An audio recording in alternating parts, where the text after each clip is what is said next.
ሰላም ውድ የእግዚአብሔር ቤተሰቦች እንደምን አላችሁ? እንደምን ከረማችሁልኝ? የምወዳችሁ የማከብራችሁ ተዋሕዶ ልጆች የእግዚአብሔር ቤተሰቦች ዩቲዩብ ቻናሌን ሰብስክራይብ እያደረጋችሁልኝ የመድኃኔዓለም ዝማሬ ባንድ እንዘምር። ወዳችኋለሁ፣ አከብራችኋለሁ። ሰላማችሁ ይብዛ። ባንድ እንዘምር።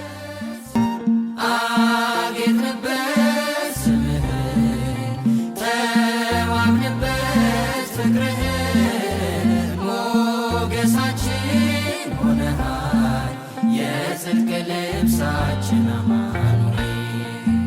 አጌጥንበት ስምህን በሰማያት ላይ ከፍ ከፍ በል ክብርህም በምድር ይነገራል።